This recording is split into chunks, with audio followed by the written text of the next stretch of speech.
22nd, 1996. The survivor is Nat Ross. I'm Sherry Amatenstein.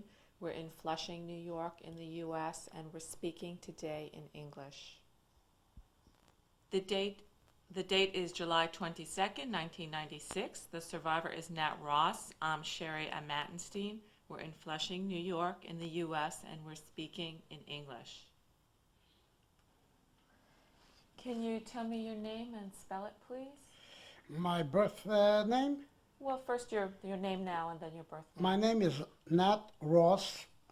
My birthday name was Nathan Rosenberg. Born in Poland. Could you spell that, please? Could you spell your name? Rosenberg. Your first name, too. Nat, N-A-T-R-O-S-S. N-A-T-A-N R-O-S-E-N-B-E-R-G.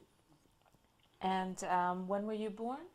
I was born March the 8th, 1922 in Pultusk, Poland. How old are you now? As Nathan. How old are you now? Now 74. And could you spell Poltas, please? Pardon me? Could you spell the town you were born in? The town was called Pultusk, near Warsaw. It spells P-U-L-T-U-S-K. And is that where you grew up? That's where I was growing up, right. How large a family did you have? Well, we came from a very large family. About when the war broke out, we were 9 kids alive, parents and a grandfather, and deceased before the war were about 3 or 4 brothers and a sister. And could you say your full name, your parents' names and all your brothers and sisters' names? Yeah. My brothers' names, first, we'll start with the brothers, is Abraham, Yitzhak, Simcha, Yosef, Reuben, Aaron, Moshe, and myself, Nathan. And my sister's name was Ghetto, Chava, and Regina. Rivka. And your parents' And my names? parents' name was Jacob and Sarah. And my grandfather was Yeshua. And my other father, who was a rabbi, he deceased before the war. His name, which I carry, his name Nathan. What did your father do for a living? What sort of work did your father do? My father, he was a rope maker, making ropes, cords, ropes, all kinds of sizes. And from that we made a living. How large was the house that you lived in? Oh, we were in a small house. We were very poor. The poverty was very, very poverty living stricken in my house. So we all lived in one, it's actually one bedroom. We're sleeping 3, 4 kids in one bed. If you call it a bed. What was it then, if it wasn't really a bed? There was no mattress. It was covered with straw, hay, and filled in a sack, and that's how we slept on it. How did all of you get along, brothers and sisters? Pardon How me? did you get along with your brothers and sisters? Oh, usually everybody, it was a big family, so everybody had his own friends, and I didn't associate with my brothers too much. They were older than I am, and everybody did different things. So we fight a little bit, and that's how the life was going on. How large was Poltusk? Pultusk was a nice sized town, but a very large Jewish population. When you came to Pultusk, you would think they're all Jews, because it was a large Jewish population in that city, the town. It wasn't far from Warsaw, about 49 kilometers. And there was a big river, Narew, going through the middle of the town. So everybody summertime was swimming in that river. What would you say your happiest childhood memory was? The memory of my childhood is the family. We had a large family, which was we didn't have much, but we accepted life as it was. What language did you speak inside the home? At home, we spoke only Yiddish because I came from a very strict Orthodox religion, and outside the house, we spoke Polish. Going to Polish public school, and the Polish was the language. But at home, we had to speak, like we call it, Mamalusian, mother tongue. We spoke only Yiddish. And what was the Polish school like for you? The Polish school, that was a public school which mostly were attended Jewish kids. And then at later age, they were mixed, Jews and Polish together in the higher grade. But from the beginning, there were enough Jewish kids to have the separate public school, but was all strictly in Polish only. And what were the Jewish holidays like? The Jewish holidays, you imagine how the holidays was in a strict Orthodox community. Everybody prepared a day before, when it was a Jewish holiday. Like, for instance, Friday, my father used to go to the mikvah right around 12, 1 o'clock. And we all followed him to the mikvah to purify ourselves for Saturday, for Shabbat. Was your mother a good cook? Yeah, we didn't know about restaurants, always home cooking. Whatever we could afford was good food. On the Jewish holidays, what would she make? She made a challah. Thursday night, she got up early in the morning, 4 o'clock in the morning, prepare challah, to bake challah. Because we didn't buy by the bakery, we baked our own challah. And of course, come Friday or Thursday, she bought fish. She made gefilte fish. And you know, there is Saturday churn, kugel, everything. That was the main thing, busy. What was your favorite Jewish holiday? The holiday, well, Shabbat was number one, and the holiday was, everything was a very important holiday. In the Jewish faith, everyone is an important holiday, especially Yom Kippur or Shoshana, you know, Jewish New Year's. Did you have time at all for sports? Were there any hobbies you enjoyed? I didn't have any. I was very young at that time. I had to go to public school. From public school, I had to change my. I used to wear a uniform, a Polish school hat, and put on a Jewish hat, and go running to the yeshiva to learn the Hebrew, and Gemara or Chumash, the Jewish religion. And that was till late at night. Then go home, start to practice Polish again for the school for the next day. When you were still pretty young, how did you get along with the non-Jewish, with the Gentile children? Mostly I associate with Jewish kids because it was a Polish school with I would say 100% was Jewish kids learning Polish. So with them I got a. But we got along with the neighbors in Poland, with the neighbors, yeah. Did you experience anti-Semitism at all when you were Anti-Semitism? very young? When you were young? Absolutely yes, definitely. Anti-Semitism was very big. As a matter of fact, when Friday my father had to go to shul with us, we were afraid to walk on the sidewalk. We had to go where the horses walk on the side, so nobody will bother us. The anti-Semitism was very high in Poland. They were teaching little kids, if you don't behave yourself, we'll send you to the Jews. They'll take you for Passover. They'll use you for Passover. So the anti-Semitism was very high. What sorts of things would they say to you? They called us dirty Jew, which could I express the other one? Bastard, dirty Jew, bastard. And all kind of those kind of languages, of abusing languages that they used to degrade the Jewish people. How did you feel when that would happen? We felt like a second-class citizen, like we have no right, you know. They were usually boycotting Jewish stores, not to buy by Jews. And if a Christian went into the Jewish store to buy, they put on a sticker on the back neck, and they marked, it was on the sticker with a pig, that pig bought by a Jew. That's the student from a university. They were the one who boycotted that, and they're the one who put up the stickers on the back of a Polish guy, whoever bought by a Jewish store. That pig bought by a Jew. What would your parents say to you about handling We this? don't have to say that, we witnessed it.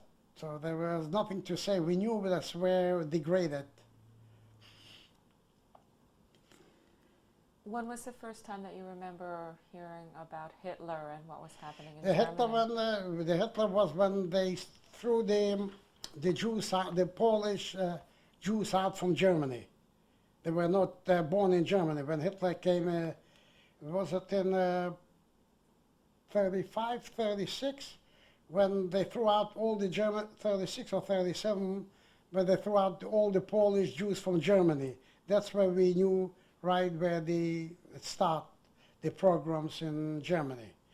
And the Poland was a big help to them. What did the German Jews who came say? What did they say to you? Did you The talk to any of them? When? In Germany? Well, when some of the German Jews did some come Oh, to Poland?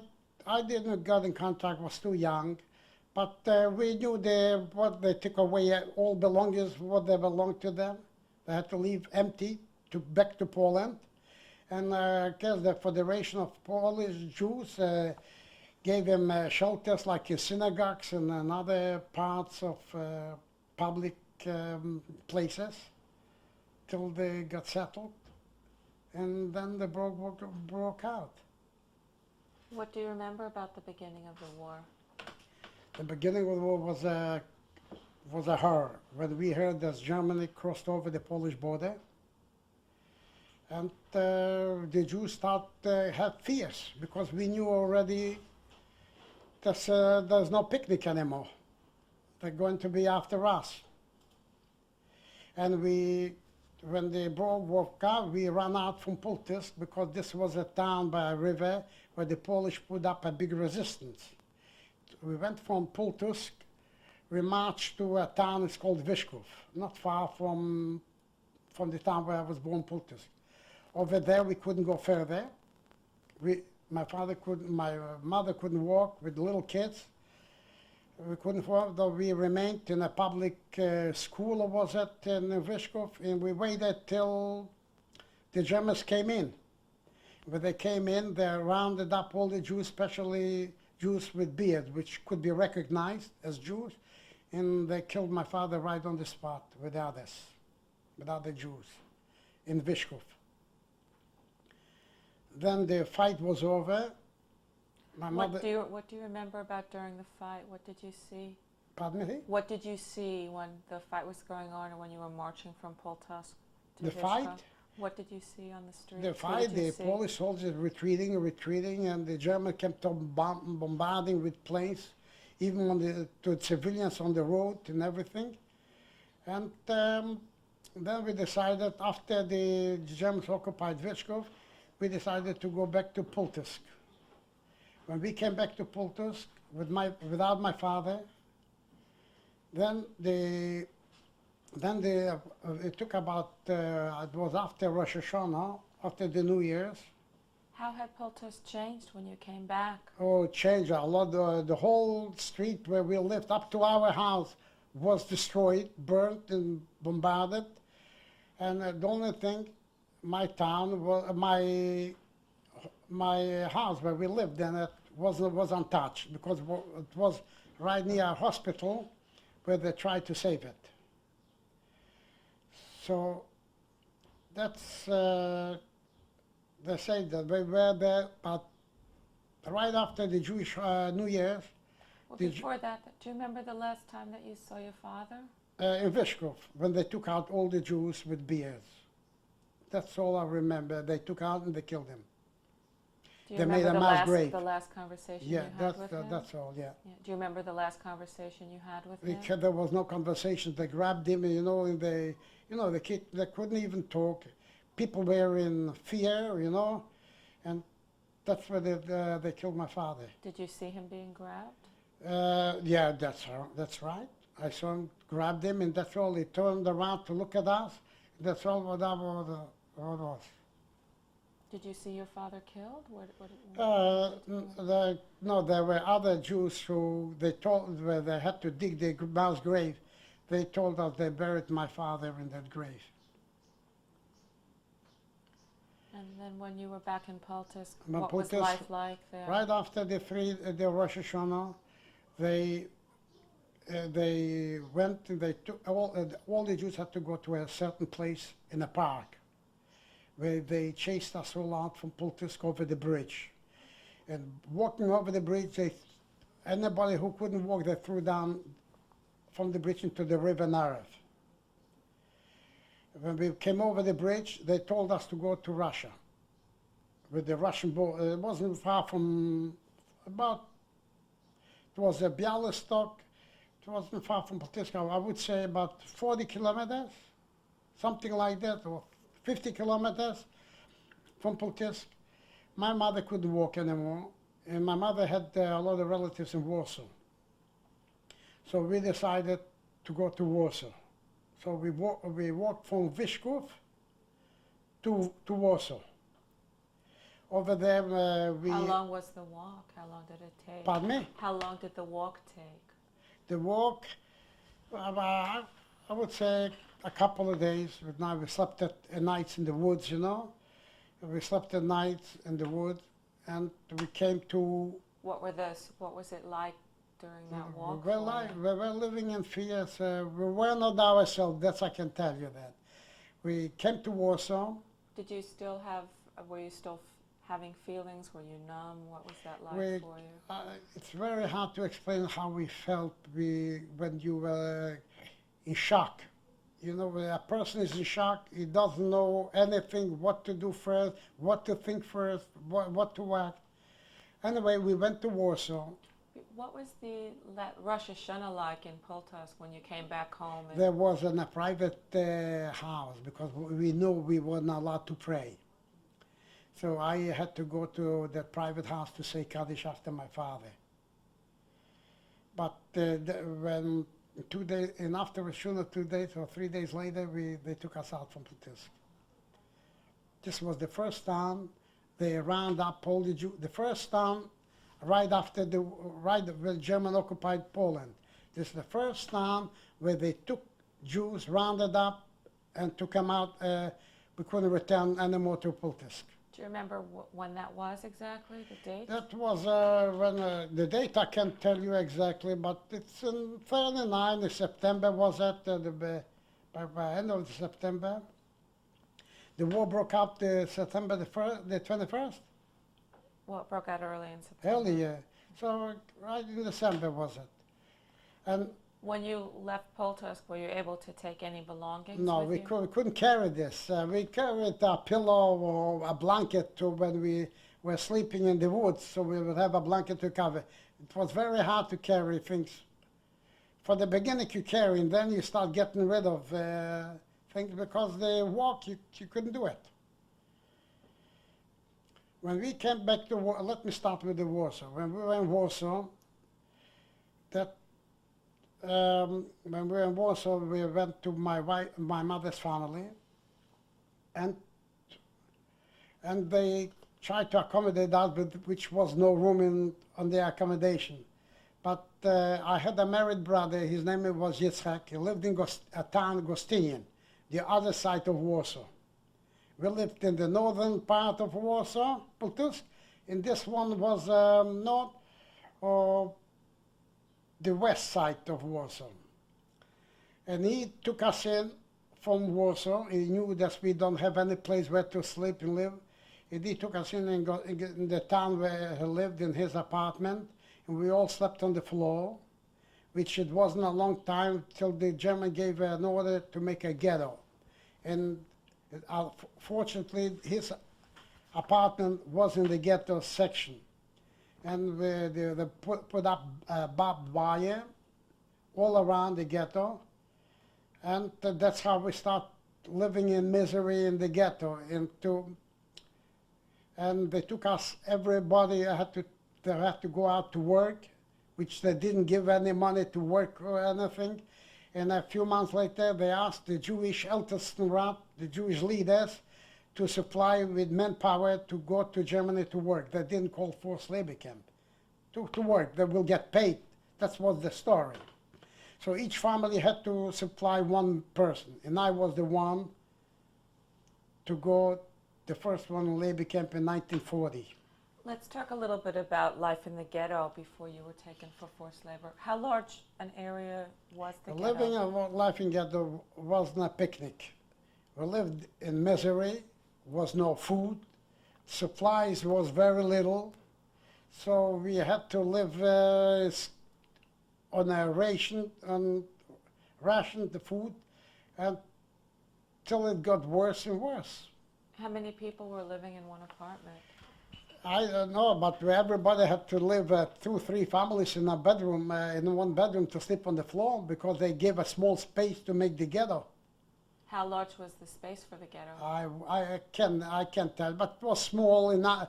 There wasn't enough for the people that put it all in one ghetto room. How many people were in one room with you? In my room, this was my mother with my brothers and sisters, my married brother with his wife and kid. So we all slept on the floor. What were the sanitary conditions like? Very bad. The sanitary, there was no running water. That's number one. There's no toilets in like we have over here. There was a public, it was no sanitary at all. So we lived below human dignity. We lived in this. How did you feel? And we felt we starting to get used to it, to this kind of misery life.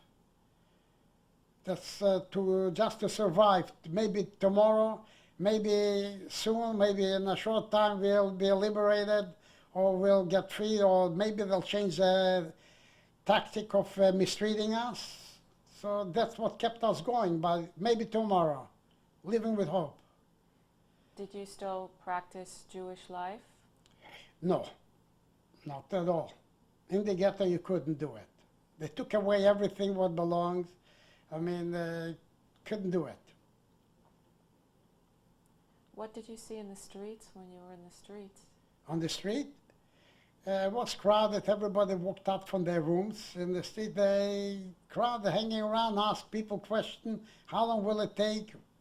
What they're going to do next? We kept on thinking like this. What they're going to do to us next?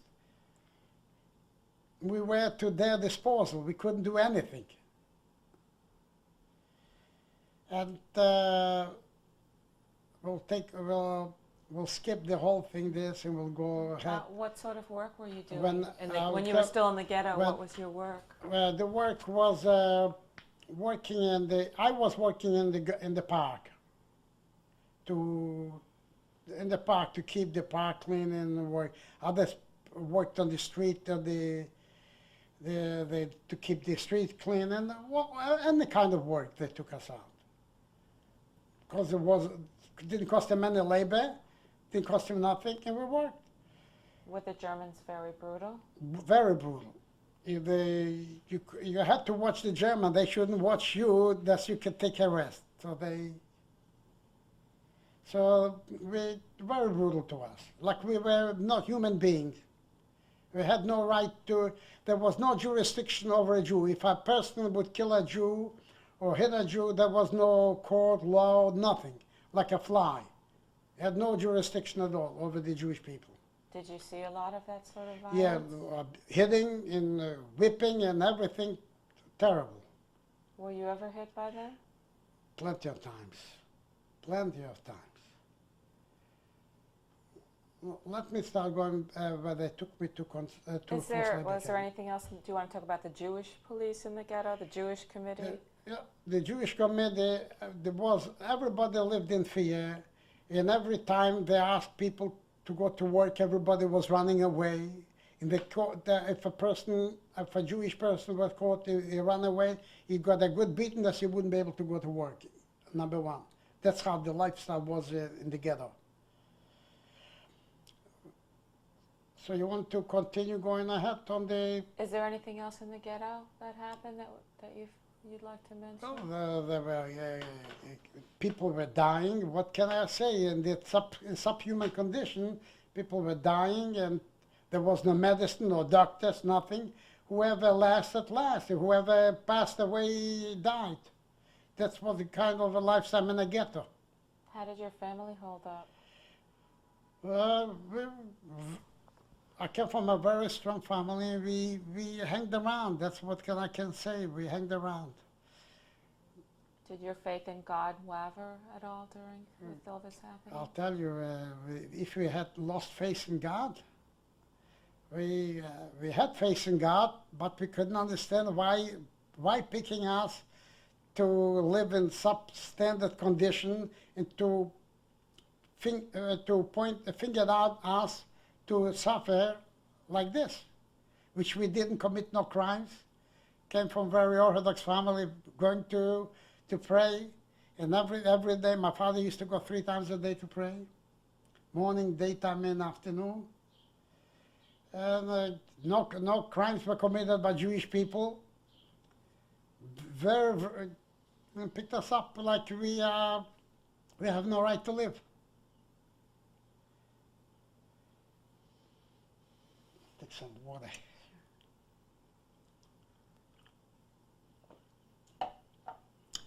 Now, do you want me to tell you? When were you taken from forced When they labor? took me to the forced labor camp on a bus, Did you get a chance to say goodbye to your family? Yes, because the Jewish committee said one from the family has to go, so I was elected for my family. We kissed everybody goodbye. We never knew that if I'll ever see them back, which I did. Then I went to the forced labor camp. It's called a town in Polish. It was by the German border. It used to call Colmar. In German, the German changed it to Colmar. And the Polish called it Chodzisz. It was right by the German border, a big town. It's called Schneidermühl. That's where I went to forced labor camp, and that's where I started working very hard, being flogged, beaten, and I worked in a sewer system. In a sewer system, and used to be civilian Polish people used to throw us in potatoes, raw potatoes, and I used to tighten up my pants with a piece of cord, and I put some potatoes in here. So that's how I came into camp, and they used to boil the laundry from the lice and everything. We throw in the potatoes in that big boiler, and that's how we cooked the potatoes and we ate it. And one day they caught me carrying those potatoes in the camp from the working place, and they put me in on a bench, stretched out, took off my pants, and they gave me about 15 or 16 flogging. And I hope I wouldn't get this anymore. And then they put on a pot of cold water, and they set me in to take off the pain from the whipping. That was because I carried about 4 or 5 potatoes in my pants. I'll stop here.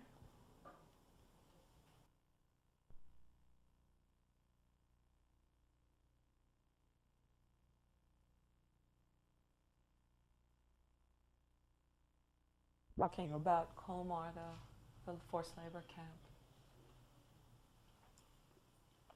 How large was the camp? The camp wasn't a big camp because the first when I went with the group was, I would say, about over 50 people. So, some people died already, and they divided, they had groups working in the canalization, the sewer system, and some of them worked on the road, making new roads, building roads. So when one day they picked me out, I should dig a grave. And that everybody said because they caught me catching with those potatoes, and I took for granted that this the penalty I'm going to pay for it. I couldn't do anything else because it was under Gestapo and everything. I had to go and dig that grave. I had to lay down straight if it'll fit me. And when everything is done and they lay there, fortunately it wasn't me. They brought in another guy, a Jew. He was already unconscious from beating and everything. And all of us had to come out in the front by the grave. And the German officer made a speech. What did he say? He said, "Erst mal ausjuden. Eure Parole ist nur Arbeit. Wenn ihr nicht Arbeit leisten kann, hat bei uns keine Werte." I mean, if you want me to translate it in English, listen to me, Jews. By us, you have to work. When you can last your work, when you can complete your work, or you can work, you have no value to us.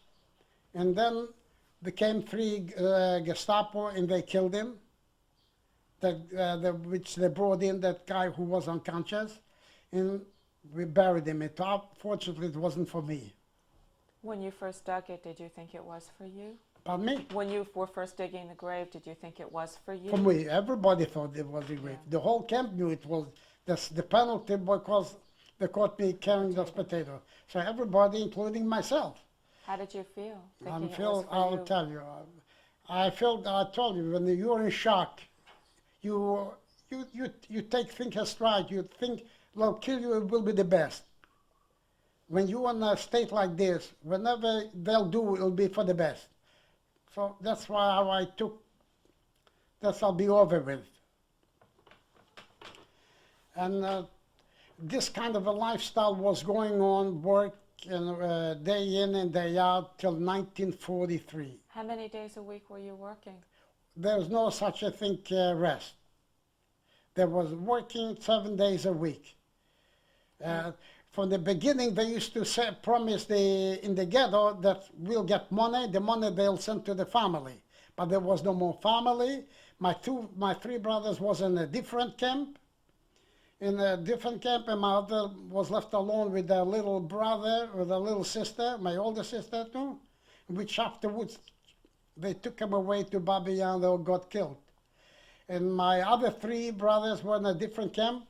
They escaped, and a Polish guard recognized them. He called the German police, the security police. They all caught, all 3 brothers have been caught. The 2 of them got killed. One buried the other, and they spared my life, my younger brother, in which I met him afterwards in Auschwitz. I didn't know about him. He told me that when I met him in Auschwitz, what happened to my other 2 brothers.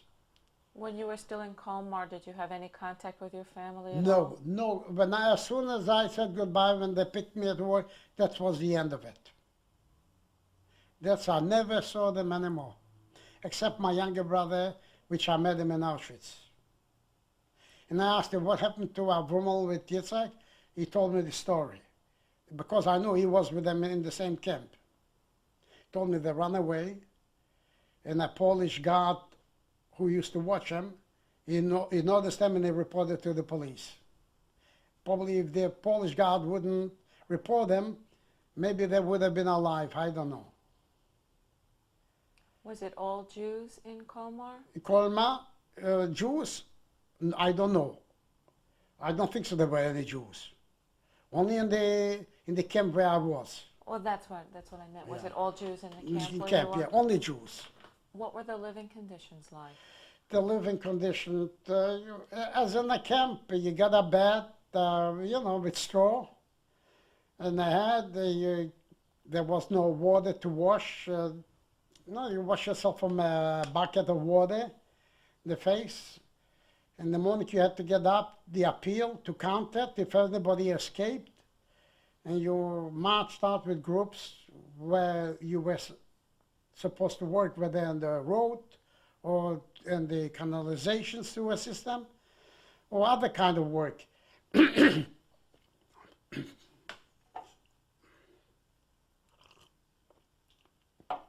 What did they give you to eat? To eat, they had everything was ersatz. That means substitute.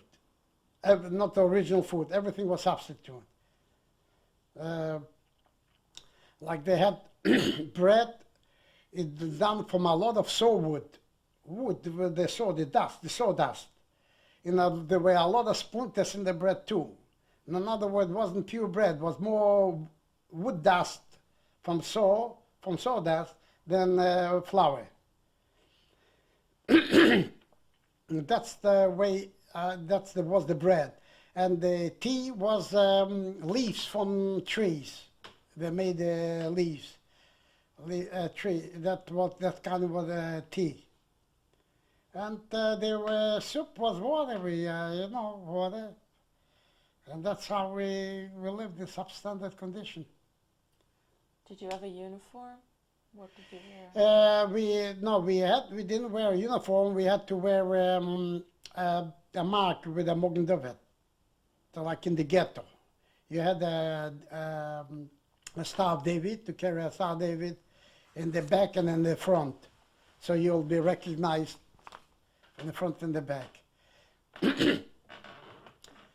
This was the lifestyle till 1943. Going through labor camp, and I worked very hard. Then came a law to liquidate all the labor camps and to take them into Auschwitz, Birkenau Auschwitz. What time of year was that? Do you know what time of year it was? The year 1943, and I think it was in September. Where they're liquidating all those forced labor camps and brought into Auschwitz. What were you told? Where were you They told didn't. They took us to another place to work. They didn't tell us. The Gestapo, they knew everything. Some of them were even crying. They knew we're not coming. We won't come back anymore. They told us all kinds of stories. They're going to register us and we come back to work. All kinds of stories. But the Gestapo knew. Some of them knew that we're going to be gassed, that no one will come back alive. This is the last journey. We didn't know. We had suspicious that we're not going to a better place. When they took us in the cattle cars, the train, for 3 days, 2 days or 3 days, without water, without anything. You imagine to put us in, you had to go to the bathroom, then nothing to there, nothing. That's in that standard condition for 3 days and nights till we came to Auschwitz. How many people were in the cattle car with you? In the car, we were about less than 50 already. And then there were other people waiting to fill in, to push in. So we were pushed in. We hardly could get fresh air, because some of them was cracked in the cars, the walls, so that's how the air came in. When we arrived in... Did people die in the cattle car you were in? I'm sure a lot of people couldn't hold it on. A lot of people died. Did they let you out at all? No, everybody was laying there. They wouldn't open the doors till we arrived in Auschwitz. What time of day did you arrive at Auschwitz? I arrived in the date I won't be able to tell you. We arrived, this I can tell you, we arrived in the evening. And they start yelling, screaming to get out. We had such a fear. It was unbelievable, whipping and hitting. We had to take off the civilian clothes. What did you see when you first got to Auschwitz? We knew right away. We saw the barbed wire, and we saw the gate right near the gate where it said Arbeit macht frei. And we knew we were not going to a picnic area when there were all barbed wire all around. And the Germans were heading with the dogs, with the German dogs to run. We were chasing back and forth like they're driving us crazy. We came into the camp. They gave us, well, we didn't get no clothing. We walked naked. We carried rocks. Of the rocks. Then I met my brother. 3 days later. Well, let's first talk about when you first got there. Do you remember the selection process at all? When we got, they put us in barracks. First one, they put us in barracks. In the barracks, every morning we had an appeal. That was called the selection, to select who is fit to go to work, and who is not fit to come right away to the gas chamber. When did you find out about the gas We chamber? knew already because the smoke with everything that they took us. That was from Auschwitz to Birkenau. It was a joint, you know, Auschwitz and Birkenau. That's where in Birkenau where they burned us. And they put me in a barrack. It was the block was number 9. And my younger brother was in block number 3, barrack number 3. We were living, there were 3 shelves. In each shelf there were about 8-10 people laying. Fortunately, I was on the top of it. So when at night time I was afraid to go to the bathroom. So nothing could happen to me because downstairs were 3 shelves. And with 1 blanket, so everybody was pulling a blanket to be covered. Of course, they gave us the uniform, the blue and white stripes, and a cap, a blue-white stripe with my number on my arm, which it was right on the top of my jacket, on the side of my pants, and on the top of my cap. Would you like to, could you show your number? This is my number, which I had this on my arm, on my head, on my pants.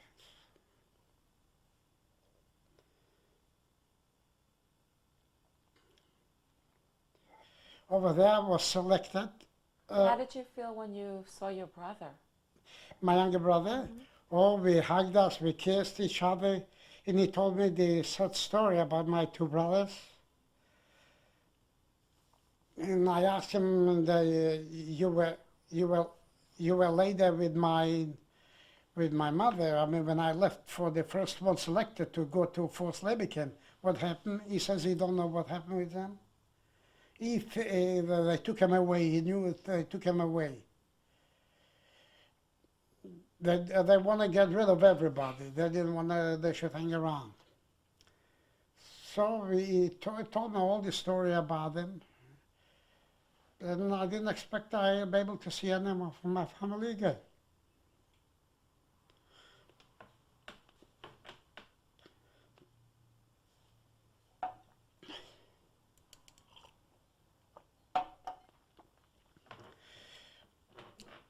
And then after the selection, they selected me to go to work in another camp, which is called Jaworzno.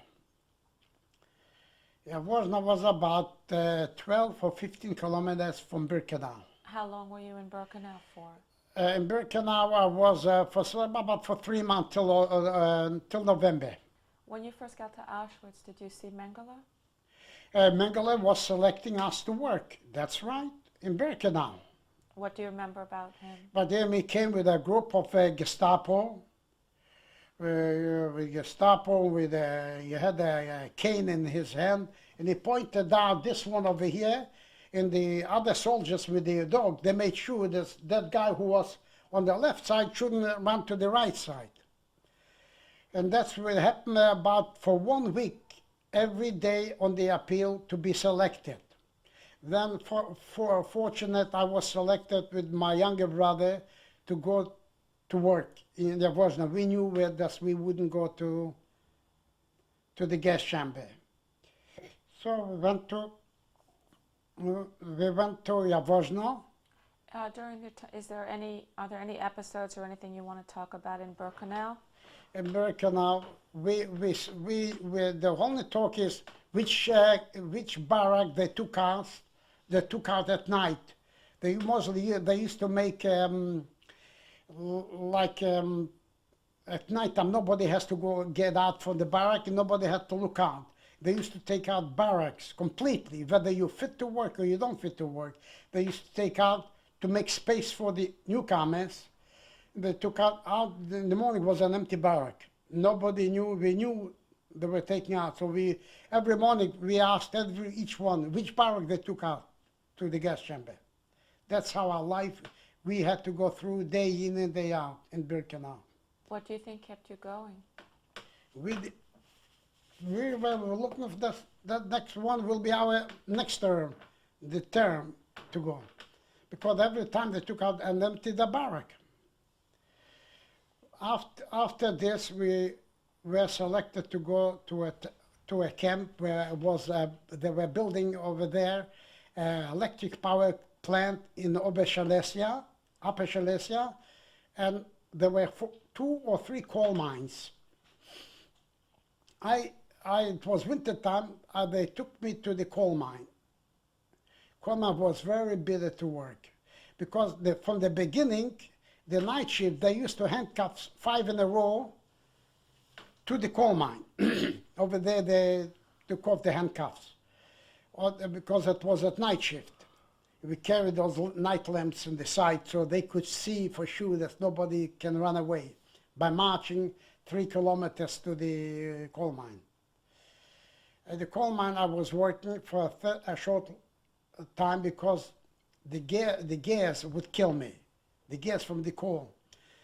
I took my life at hand and I said, I'm not going to go, I'm going to run to work on the Außer Commando. That is where the electric power plant is. Even they'll catch me. I was ready because I knew I wouldn't be able to last. Fortunately enough, I was missing in the group by counting. They grabbed another guy to go in, and I remained in that Außer Commando, in that electric power plant to work. Were you scared when you ran away? Were you scared when you ran away? I was scared. I was prepared to take the beating because I knew I wouldn't last in the coal mine. So I worked in the Außer Commando and the electric power plant.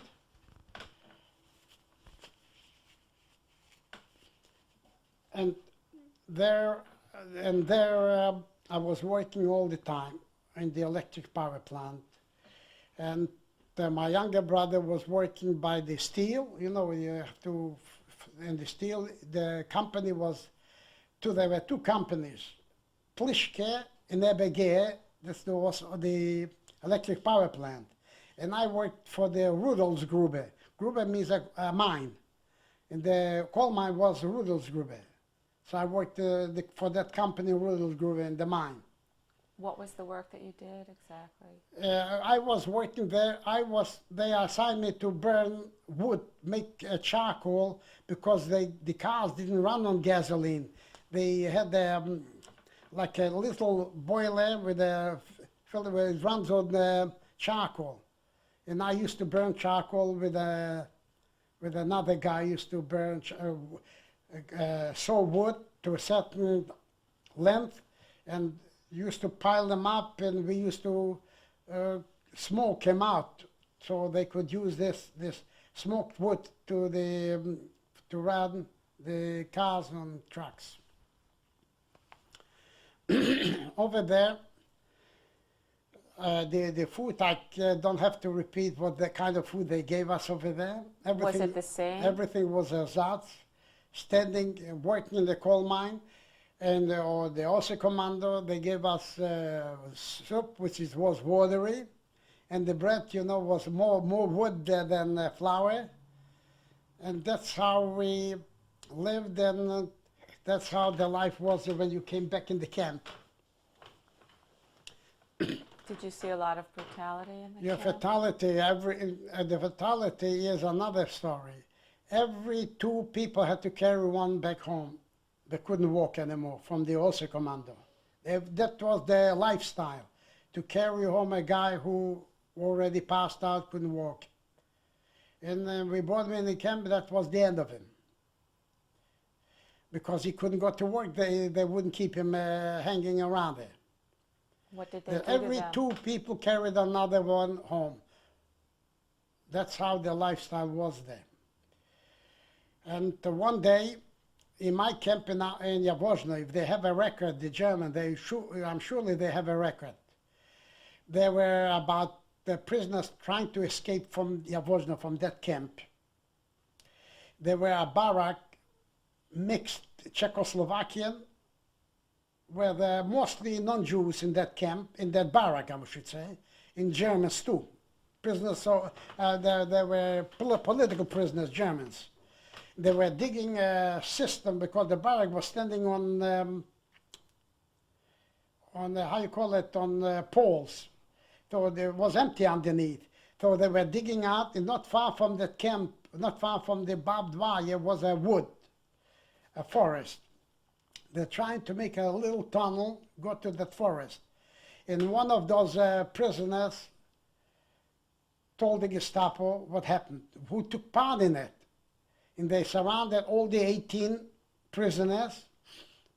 And in the middle of working, they were made an appeal. Everybody has to come to count it. They counted, and they took us out from that camp around, was 12 o'clock. Instead of giving us the soup, the water, the 12 o'clock, they took us out to march back to the camp. We marched at the camp. Suddenly we see all the Gestapo on the roofs with machine guns. And there was a long line with wood to hang up people with stools underneath. And the same story, that we are frightened. We thought they were going to wipe us all out. But we had to witness this. They're going to hang those 18 guys, 18 Czechs. They were mostly Jews, a little bit, not too many Jews in Czech, because they the one who tried to escape from that barrack. And they hanged up all the 18. And of course they made a speech, the Germans, through a speaker, loudspeaker. There were thousands of prisoners to watch the hanging. They said, if you will ever think of this running away, or that's what will happen to you. And the prisoners, they start to yell the anthem of Czech, you know, that you can't kill us, all of us. We'll remember, that one will be alive, will remember what you did to us, which I can tell you now what happened, what I witnessed. And the Germans know about that too. What did you see then? You see, they were hanged, and it was, we were frightened like everybody. We had nothing, we had no guns, nothing. They were surrounding on the roofs with machine guns, and all over the place, in front of us, back of us with guns. We shouldn't try to do something, and which we didn't do, and that's what's happening in Yavozhno. And that was the camp I was. That was punishment camp, Yavozhno. There were other camps nearby. It's called Buna. And anybody who didn't obey, they used to bring him into Yavozhno as a punishment camp to work very hard. It was a very hard working camp over there. Beaten and flogging, that's why I don't have to keep on repeating what they did to us every day for not, if a Gestapo caught you breathing for a moment, he came over and and hit you right over the head. With what? They had special canes or nightsticks, whatever you call it. And I forgot to tell you, when we marched out from camp to work, it was winter time. It was very hot. I used to carry cement paper under my jacket because paper keeps warm from the wind. And they used to, and not only me, a lot of them did this. And they used to stay by the door, by walking out the gate. They used to stay with a cane and hit you over the back. If they felt that you're carrying paper, you can imagine what a beating you got for it. But still, and though we had to, we took chances to carry paper on the back because it was cold. The uniform was so thin, the blue and white stripe, that winter time it was impossible to last the cold. So we carried papers underneath, cement papers usually, because on the Osa Commando they were building a big power plant, so they used a lot of cement bags, paper bags. And those bags, we used them to cover ourselves as clothing underneath. We wasn't allowed to wear this. How often were you beaten? Numerous times I was beaten. I'm not going to count it, because I would lie if I counted. Every time I was beaten. As a matter of fact, I got an infection on my tooth, and I was afraid to tell him, and I had it over here, a hole, which I took in a mouth of water ran out through here. I got pus, the pus from the infection, and it became a hole, in which I was treated later on, which I'll come to it, how I was treated for this. So the lifestyle was going on like this till 1945, in the beginning of January. How did you withstand it? How were you able to do it? How I withstand it is beyond my belief. If a person would tell me what I went through, which I didn't even tell you, I didn't tell you half of the things I went through. I would say you're a liar. I don't believe you. The others got killed and you're alive. That's why I don't even want to reveal other things which I went through with my suffering. Why don't you it's very impossible at that moment to come back things which I went through, which I told my wife, I can't tell you everything because I wouldn't believe myself, how I existed, how I became alive. If I would have to go through, I would commit suicide. The things which I went through. I was very young, I was physically fit, I could take my punishment.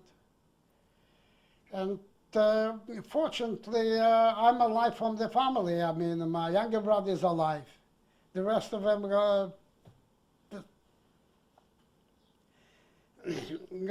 disappeared. So it's human impossible to keep on telling things which I went through. It's unbelievable. I can continue further. When I was in Auschwitz, at night time, at the beginning of January, and they had an order that the Germans are coming close, the Russians are coming close to the camp. The Russians are coming close to the camp, so they made an appeal. Everybody has to be evacuated from Yavozhno, from the camp, which we called as the Death March.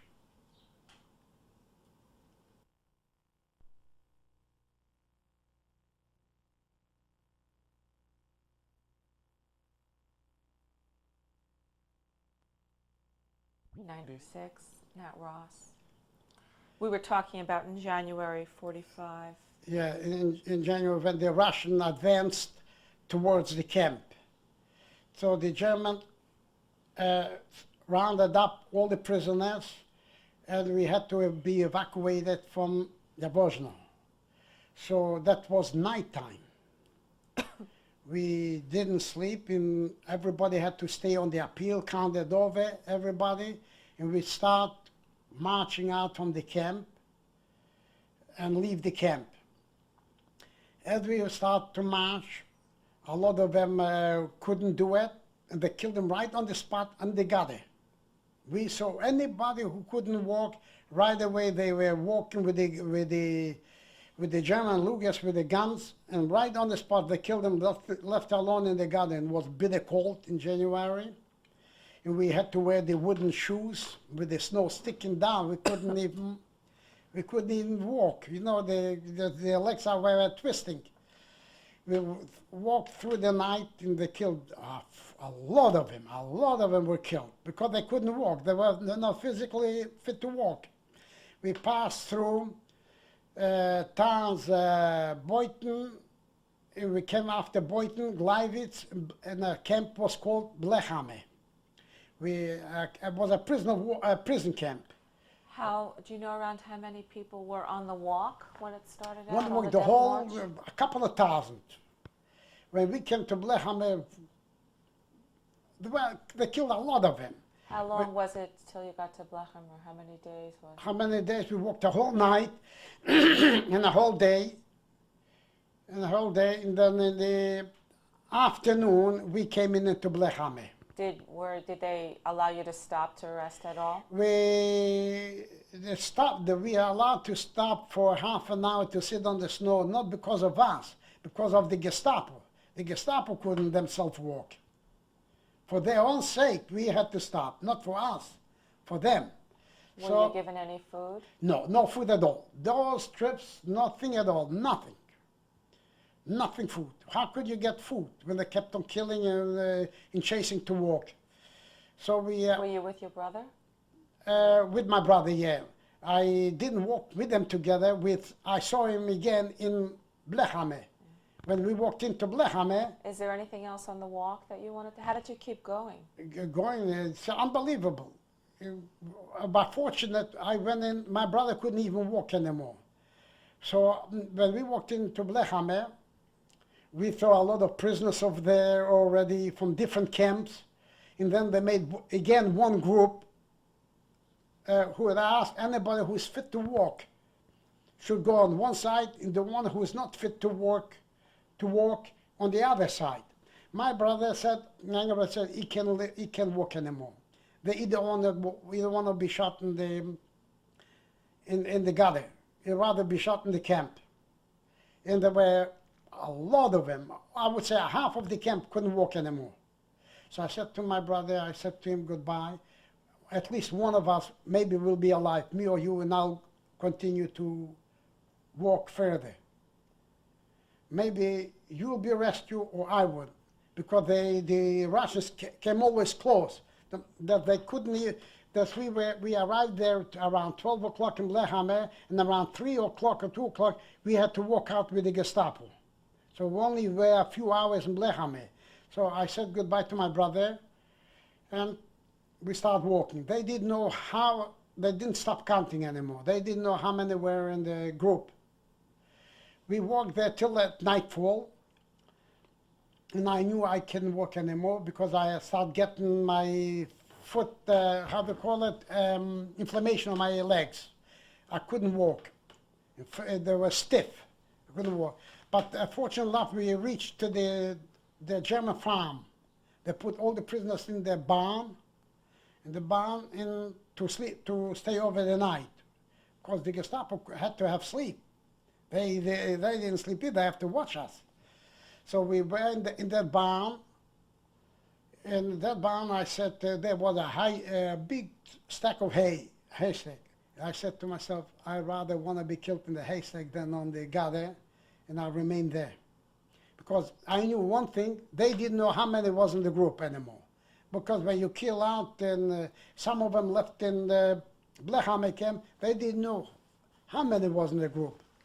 In the morning, I heard the German, they start yelling, austreten, eintreten, that means to stay in the line, to come in the group.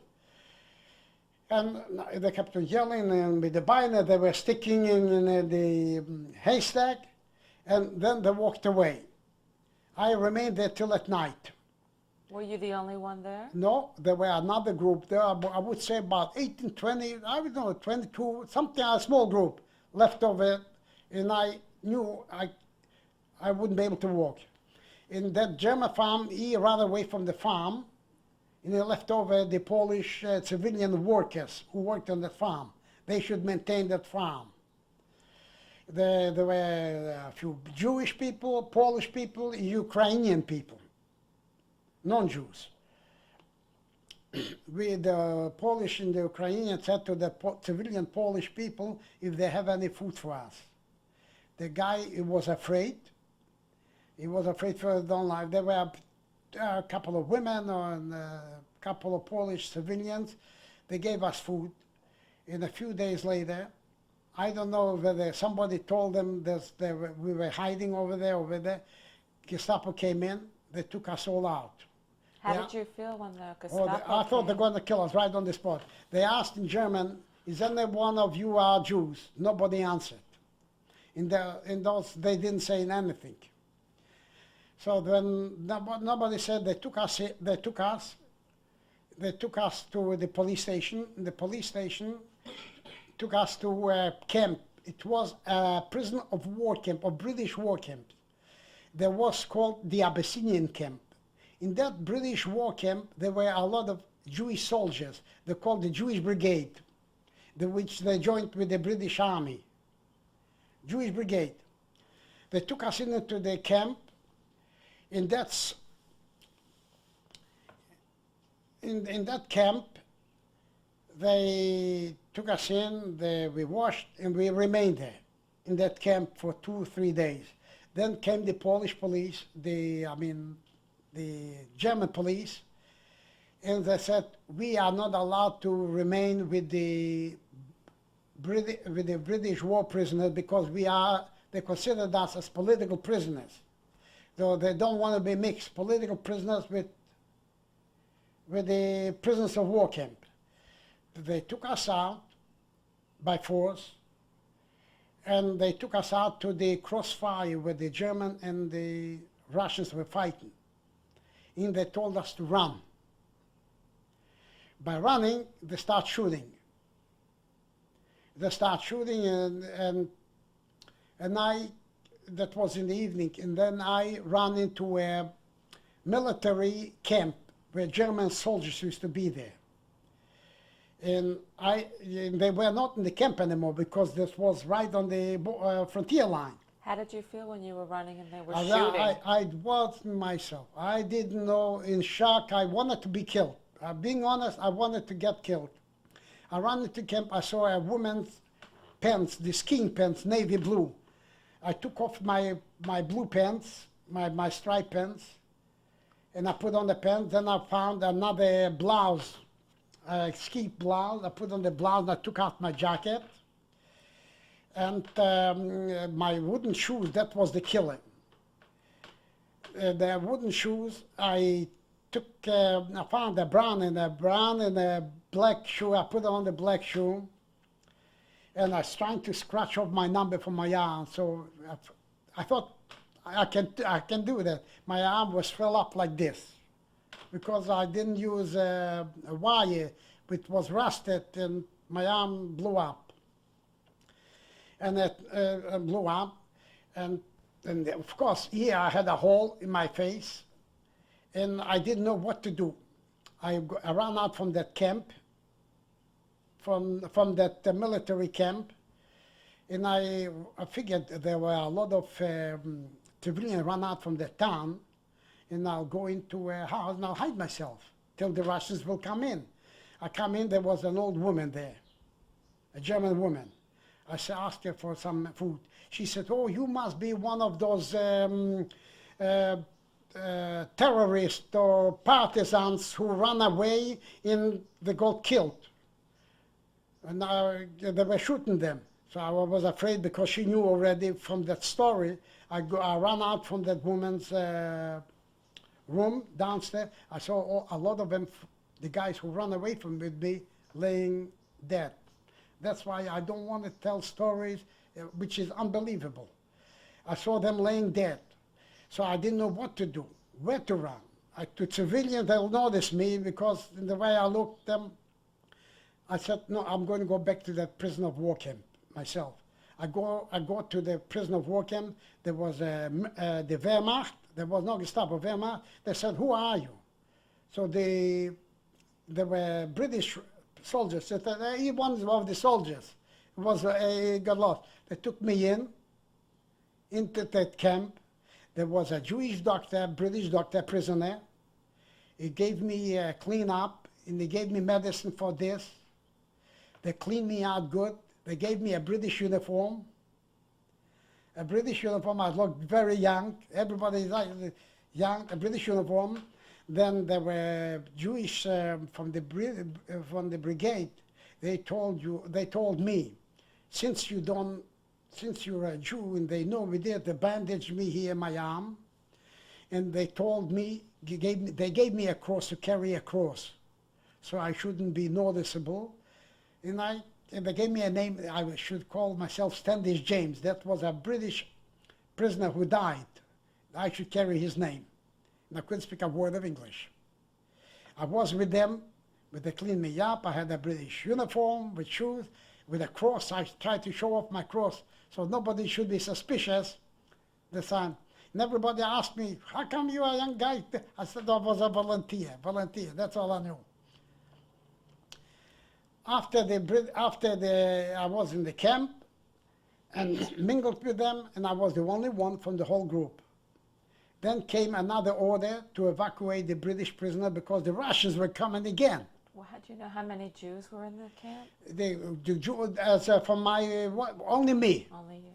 The rest of them were the prisoners, which that treated the Jewish brigade that treated them as British prisoners, because that's where what's his name, Churchill had the agreement. He warned them, you better treat them as British war prisoners.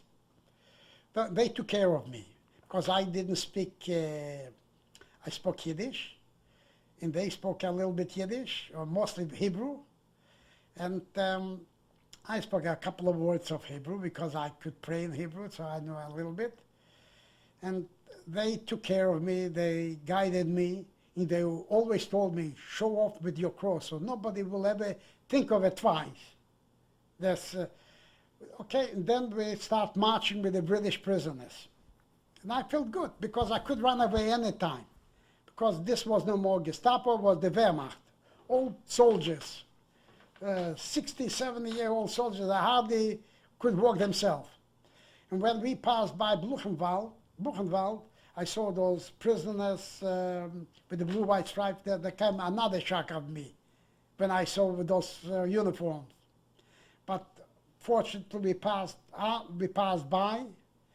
We walked till towns where Braunschweig-Hanover, a twin town of Braunschweig-Hanover. We went there they took us into a camp. It was a camp or a school. They told us to stay there, to remain there. We remained there for 4, 5, 6 days. Did the camp have a name? What was the name? No, there was a school. That was a school, wasn't a camp, but that's where they kept us in that school. School or whatever it was, or gymnasium or whatever it was. We were there for a couple of days, then came another order, there's the British are coming on this side. So they asked the British prisoners to walk back again. So whoever could walk back, I figured this is not a concentration camp, this is prisoners of war camp. I'm not going to walk anymore, because that's the end of it. I said I can't walk anymore, and there were a lot of people who couldn't walk, and we remained in that school. We remained at school overnight. In the morning, the American soldiers came in. What day was it? That was, I was liberated the 12th of April. The 12th of April by the American Third Army, it was, the tanks.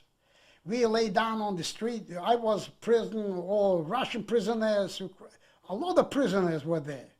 We laid out on the street, we start kissing the soldiers, the tanks, everything. I kept on looking all the time if a German is behind me.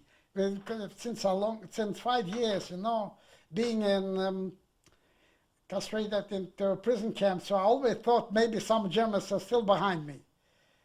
I was there, and the next day, we had to remain there in the school. The next day, the British came in, because this part belonged to when they divided Germany to France, Russian, American, and British. this belonged to the British zone. So the American troops walked out next day, and the British came in. When they came in, they saw the British prisoners. They took us all out from that school on a truckload to on trucks. They call it lorries. On the lorries, and they took us to an airport, to the plane. They took us to the plane, and I was going along with them, with the Jewish brigade, with the British prisoners. Took them along to. How did you feel? I felt good. At that time, I felt liberated. I have nothing to do with the Germans. They took us on the plane to Belgium, to Brussels. They took us to Brussels. They took us in to a camp where they deloused us, burned the clothing. You know, the soldiers carrying those tanks with the hoses, and they sprayed on us to delouse us, and they kept us giving food, good food, which I probably could have got killed from it. Not used to normal food, eating normal food. They deloused us, and they kept us for a week. Then they took us out again on a plane, and they took us to England and London. In England and London, I threw away that cross which I used to wear. And soldiers used to go down from the plane. Each soldier was questioned. I didn't understand, but I know when they were carrying papers and they asked every soldier, what is your regiment number, what is your armored number, where did you stay, and all those details. When it came to me, they asked me the question, I didn't understand a word, not a single word. So one of those Jewish brigade soldiers, they were interpreting me.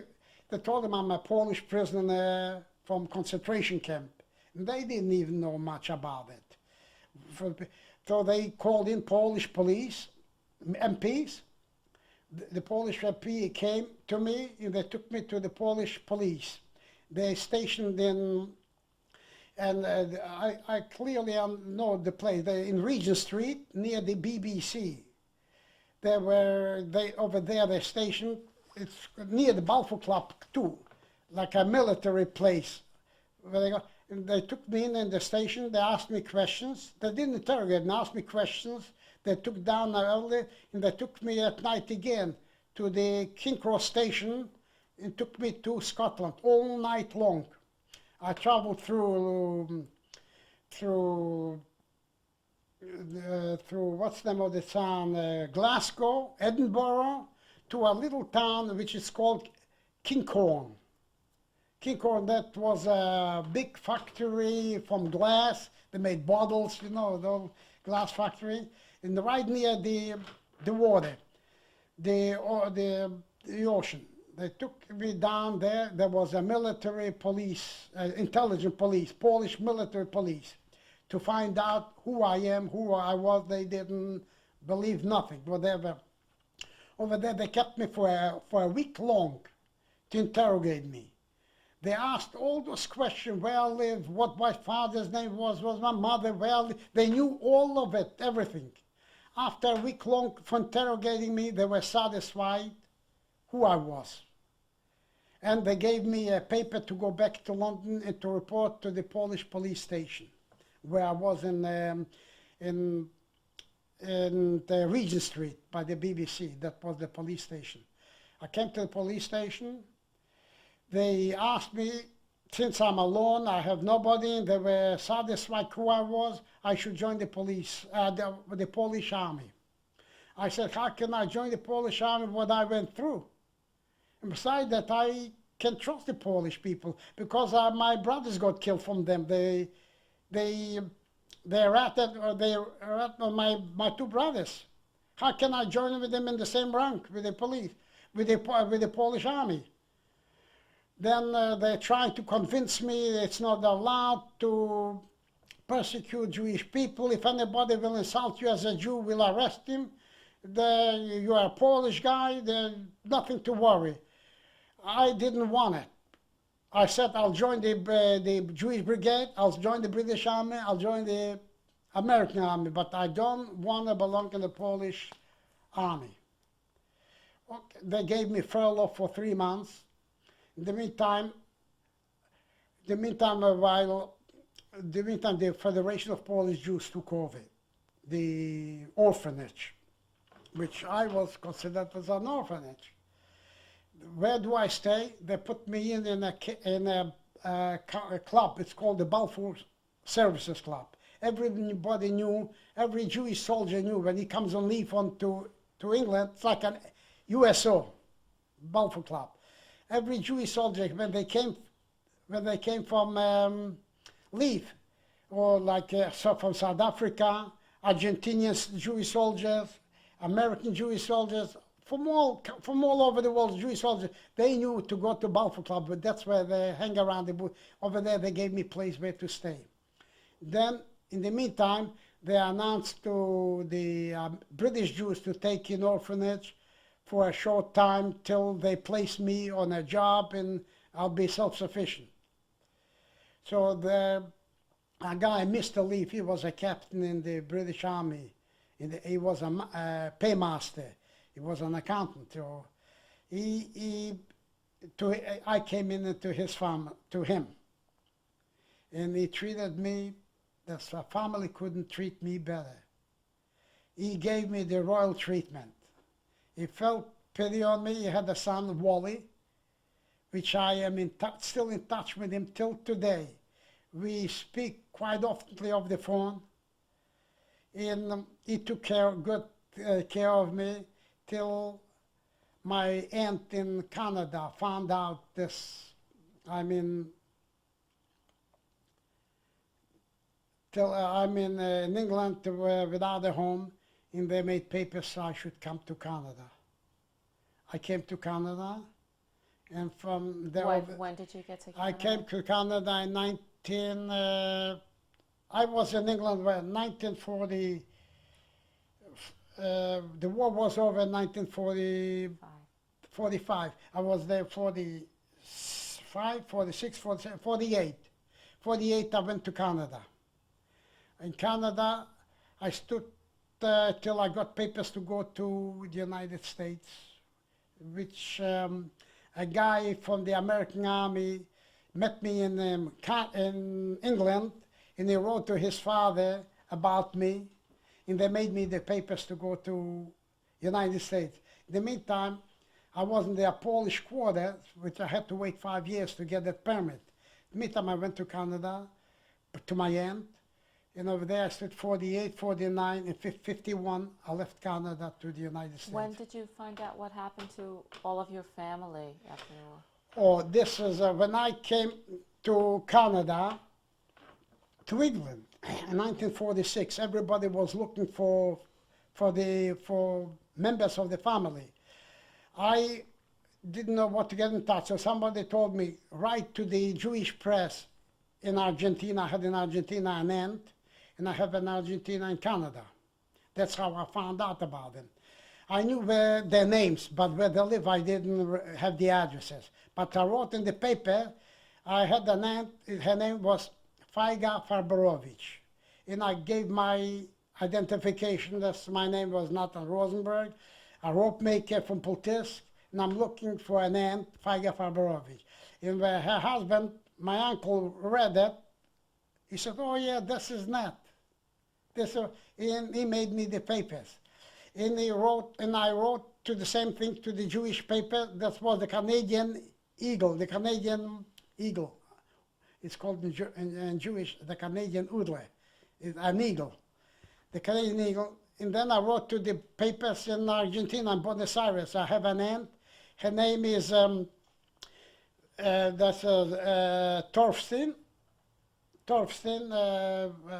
Her name is Dvora Torfstein.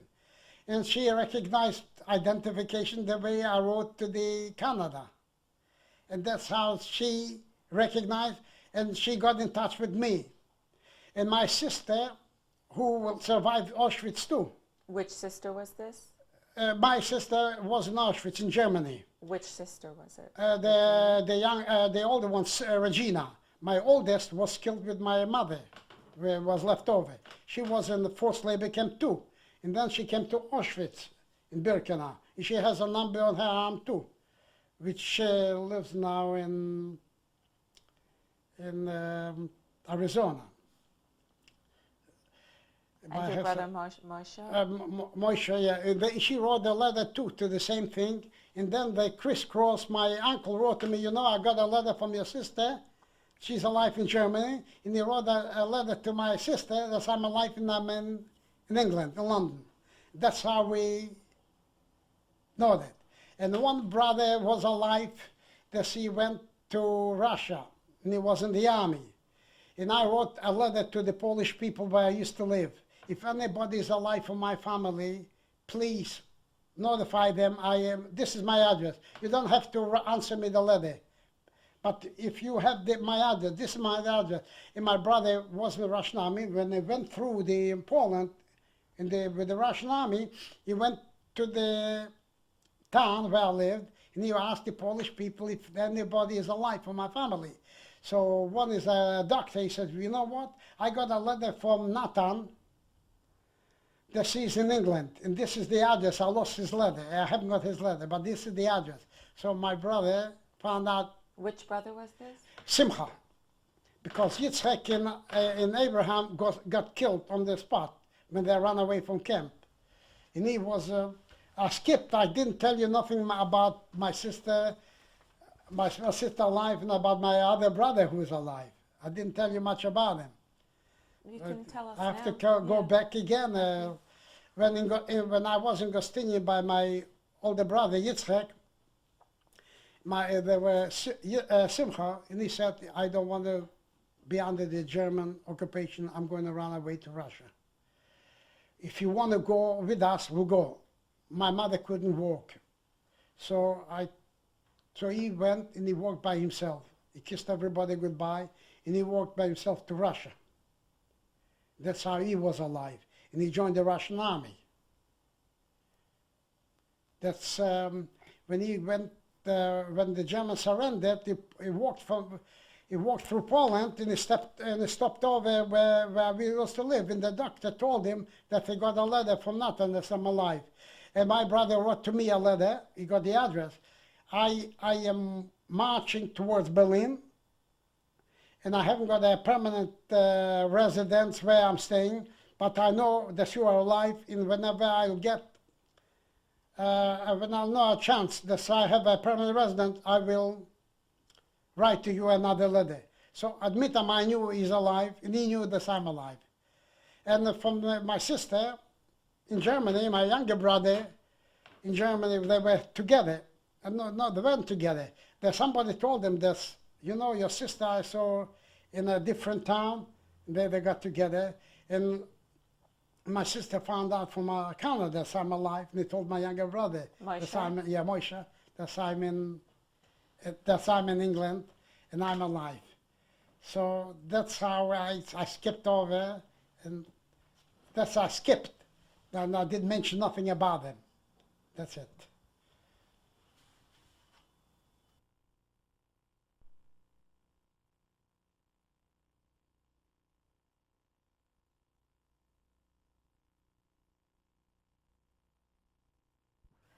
Let's go back before we come up to the present day about other experiences that you went through. Okay, I'll tell you some backflashes which I skipped. Okay. You know, at the moment with questions, you forget what you're going through. When I was in the German military camp, when I tried to change my clothes, I had wooden shoes from camp, which I couldn't walk on the snow. It twisted my legs. So I threw away the shoes, and I was running in the snow barefoot. That was in January, if you remember what I told you. Yes. And since it was a military camp, was a lot of barbed wires, and I stepped on it. And I started bleeding. All the marks in the morning when I changed my shoes, I walked out from it. I saw my blood all on the snow, which I stepped on it. And I could have got a very bad infection on top of it. And on top of it, and I was bleeding through my face from the hole. And you can imagine what kind of... And your arm too? And my arm, it's true, it just fell up from I rubbed off my arm. So you can imagine what kind of a mess I was and how I felt. I wasn't even myself. I didn't care what would happen to me. So I was no more human being. I was no human being anymore. And How did you survive all that? What kept this, you going? how I survived is by all means. It's by all means. I suffered terrible, and of course, when you suffered, went through like this, you suffer mentally, which mentally affects that you don't sleep at night continuously. That is the end of my, I guess, the end of my life will be like this.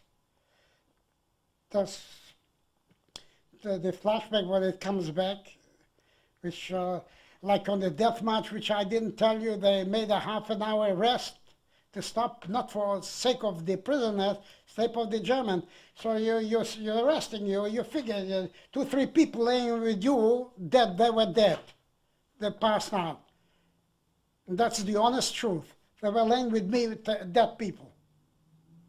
I mean, there are things which got you horrible stories which there's no limit what you can go through. And then the death match was terrible, terrible. Keeping on hitting you, flogging you, hitting you, you should run fast.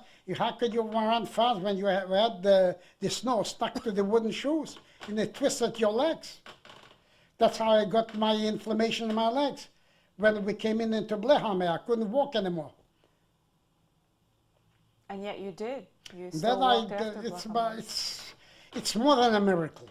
It's more than a miracle how I survived. Did you pray to God at all during these years? Well, yes, I still have. I'm not strictly Orthodox, but I pray with tefillin every day. You know, I don't skip it. When I go for vacation, I take it with me. I have no whether to tell you but I am considered lucky by living a life like this, losing my family.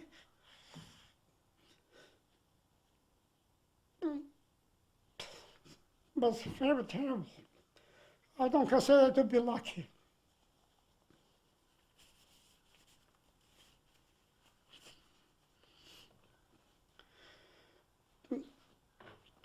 I'd rather finish my story, which is very hard for me to go back.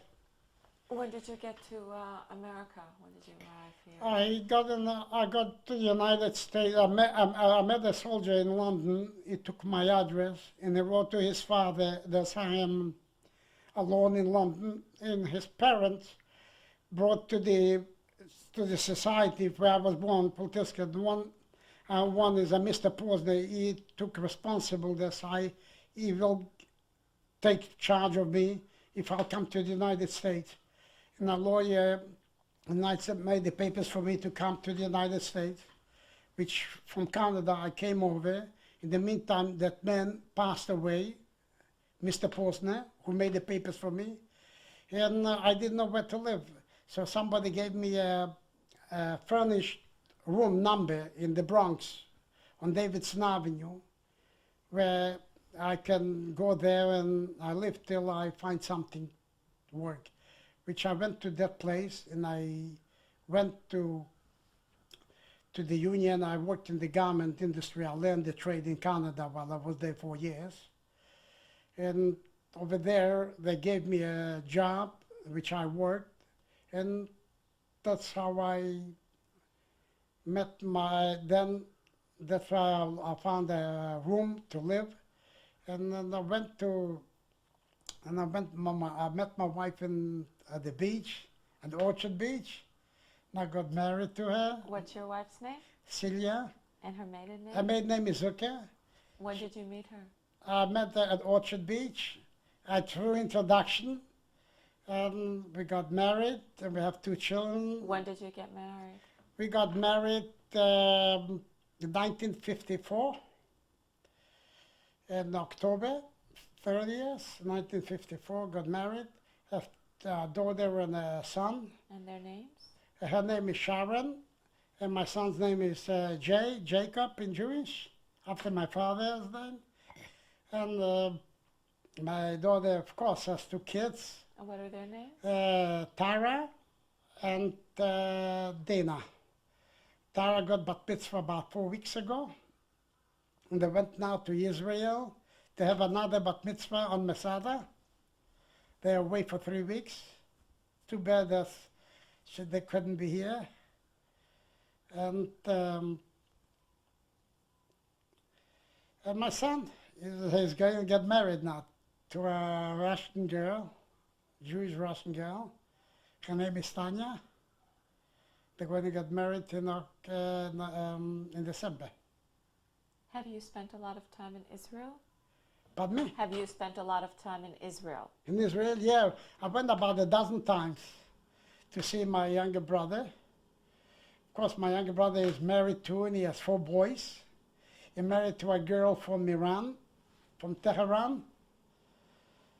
And my older brother, who was in the Russian army, he was married in Russia. He had a boy in Russia. He was living in Vitebsk, in Belarusia, White Russia, Vitebsk. And then the Haganah took him out from the Russian army into the American zone. And he went to Israel. He was fighting in Israel. My younger brother was fighting in Israel too, all the time, right from the beginning, from 48. From concentration camp to fight. And I was in England. I wouldn't be able. They were in Germany. And my brother had also 3 boys. They're all married. They all have kids. So we multiply. We have a large family in Israel. How important is Israel to you? To me, Israel is very important. Did you ask me how is important Israel? Yes. Of course, my brother's over there. That's the place where the last stop where a Jew can hang on.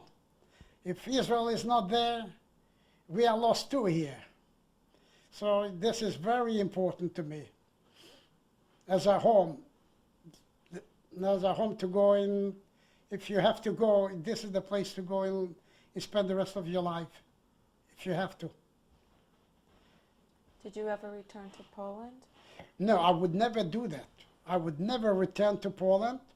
It's a graveyard for the Jewish people, for my home, where my parents disappeared, where my folks died, my brothers died, through Polish hands. If they wouldn't tell, maybe my 2 brothers would still be alive. So there is no good memory, nice memory about Poland to go back. Do you still have Which you nightmares? usually like to go back to memory, like I go back 12 times to Israel. The memory goes back nice to there, where I feel free. I free myself as a Jew. But over there, there's no free, that you come back, like my sister, she was in Germany, liberated, she wanted to go back to Poland, went back to Poland, to my town, which I never mentioned before. She made mention of my town to find if any survivors there. When she came back, she got a note, if she wouldn't run out, they will kill her. The doctor, who lived in the same building where I lived, he walked with her out of town to guide her. This is the kind of memory of Poland. So I would never go back there. What did you tell your children about what you went through? Jerusalem. No, what did you tell your children about? To my children, I told them they are the first survivors. I'm the survivor. And my grandchildren knows it too. As a matter of fact, they're going now to Yad Vashem to see. And they know all my story. They know my numbers, everything. Those little kids know more than growing up Jewish people in America. They know what I went through. When you first came here, you said you worked in the garment center? Yeah. What sort of work did you I eventually did. do? I went and became a cutter. This wasn't satisfied me. I learned a trade to go further. I became a grader, a marker, and a pattern maker to the fitting of the garment. And also I did some styling, in which this was my livelihood, which I supported my family. Did you suffer after the war physically? Mentally mostly. Physically too, but mostly mentally. Which I am not well. I shouldn't say that, but I have cancer in my prostate. So I go for treatment. They found out I have cancer about 6 months ago. 7 months ago. So I have to be treated. Why did you want to make this tape here today? Pardon me? Why did you want to give your testimony here today? Why? I want to give my testimony. People shouldn't think when I'll pass away. How long the survivors? Another 10 years, there will be no one alive. So I want to tell the truth, how I went through in life. The people shouldn't think that nothing never happened. Because a lot of people denying it. That it never happened. They're making up stories. The Jew feels pity. They should know that I'm alive. I can tell some stories. A part of it, the story is not everything. A part of it, what I've been through. Is there anything else you'd like to say here? Well, I'd like to call my wife to stay behind me, to have her standing with me, that she tolerates me.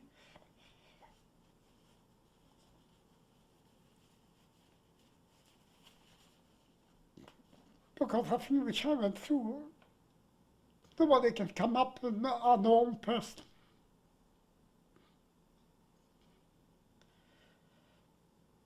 Thank you. That's it, thank you.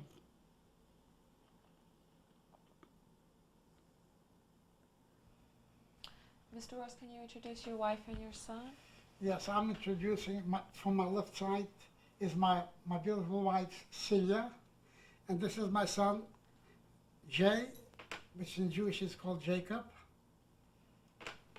And the last words that he said on his tape was how he wanted you to come and sit here and be here with him because you lived with him all these years, you know. Well, it was a complete pleasure.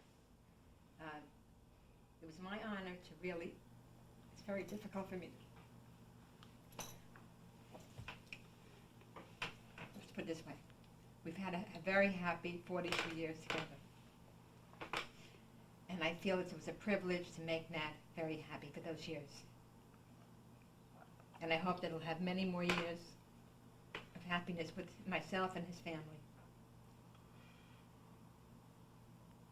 Is there something you'd like to say? Well, yeah, I'm happy that this is being done right now. It's important that everybody knows what happened to the Jews and to the world, through the Holocaust. And hopefully this will go down on record, and, it should be documented. Your father said that he told you and your sister all about his experiences when you were growing up. Yeah, also I've taken courses in college on World War II history and Holocaust courses. I've read several books, William Shire, who's a journalist, and, so I have my knowledge on World War II and the Holocaust. How meaningful is it for you to be a child of a survivor? Well, I can't compare me to my father, who has been through it, being a second generation survivor, and I guess you feel it, I feel it. Actually, because you hear the stories from what he's been through. And several of my friends' fathers and mothers have been through the Holocaust too. They've been in different concentration camps, and they've had different situations that they've been through in their lives. But they all take it differently. So. Is there anything else that any of you would like to say? I'm really happy that this is being done. I think that it's very, very important for our future generation to really never forget what happened. And I think that this is a wonderful thing, and it's something that I can't forget because I live with it. I really live with it. Being married to a Holocaust survivor is a little different than being married to an ordinary Joe. right? And it is an experience. But like I said again, I hope that we'll have many, many more years of happiness together. And I really hope this never, ever happens again in the future. Is there anything else that you'd like to Well, say? as I got my testimony, and I hope this will be showing to people on the world that it shouldn't be forgotten what the things I in myself and millions like me went through who didn't live to tell the story, unfortunate enough to live and tell the story what actually happened. Thank you. You're welcome. Thank you. This is my grandfather, Nathan Torfstein, which I bear his name. He was the grand rabbi on a Polish town, Minsk Mazowiecki, near Warsaw. He passed away before the war, and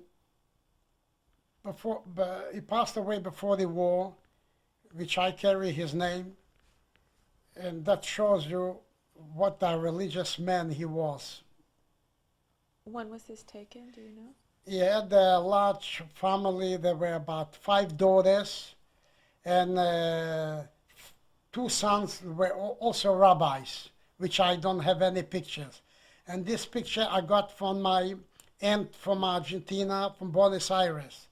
That's how I possess it. Top of the picture from left is myself, which my name is Nathan Rosenberg or Ross. That's my sister Rivka, Regina, in the middle.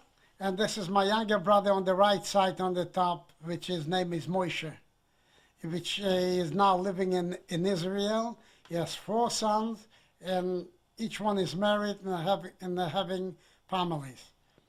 The bottom on my right side is my brother Yitzhak, which he was shot when he ran away from camp. And my middle is my sister Ghetto, which she was taken away with my mother with the other 2 little brother and sister into Babi Yar, which they've been killed in mass graves. And the other one is my first cousin, which is not alive. He also is gone. And these were all taken in Poltusk, right? They all from Poltusk, yeah. This picture is of Rommel. This is my older brother, which he was with my other 3 brothers, and he was shot to death, which my other brother had to bury him first. And then other people buried my other brother. And his picture I got from a book from my town, which is called Poltusk. And we noticed in the book, it was in the picture, which my brother Simcha from Israel took it out and he sent it to me, and we enlarged it. And he perished by running away from camp. On the left side, it's myself, which I was in England. I had to wear a Polish uniform because I had no civilian clothes, and the Polish army forced me to wear it. And in the right side is a friend of mine, which I was acquainted in the Balfour Club in London, where it was in Regent Street near BBC. Do you know around when this was taken? This picture was taken right, I would say, in April or May in 1945.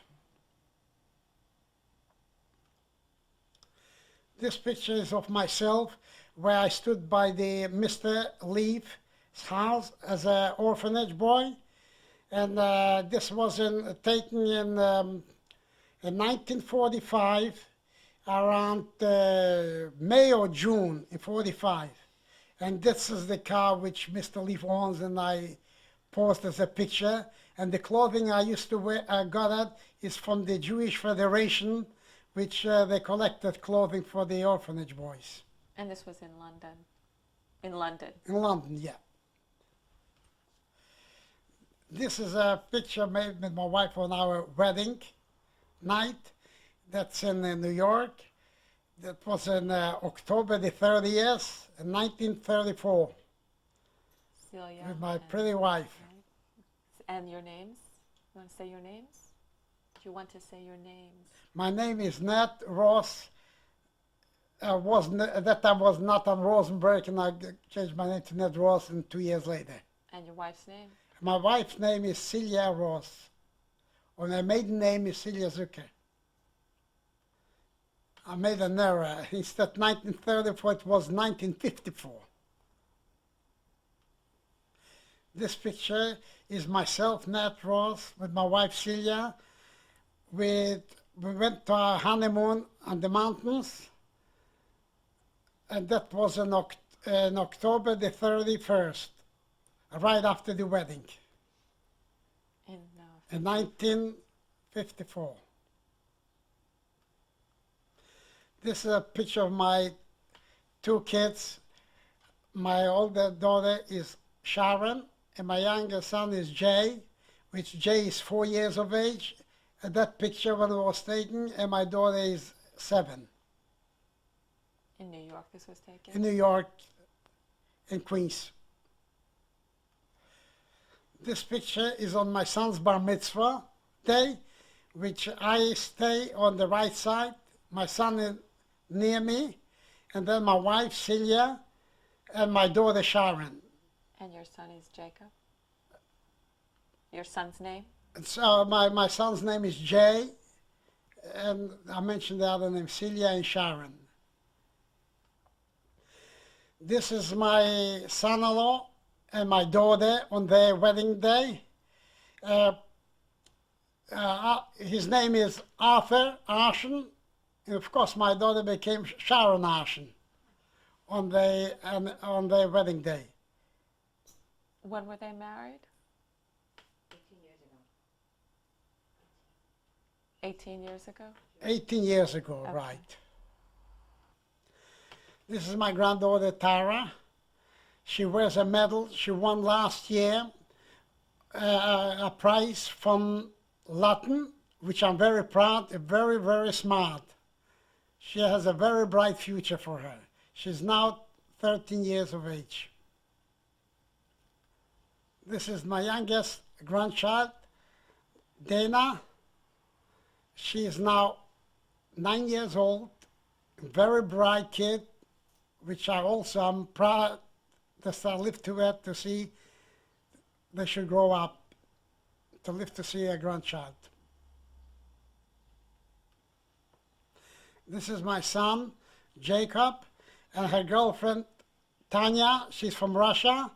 They got engaged a couple of months ago. Now they're going to get married on December the 21st, which I'm looking forward to. So I live to it and see it. They both will have a happy life together.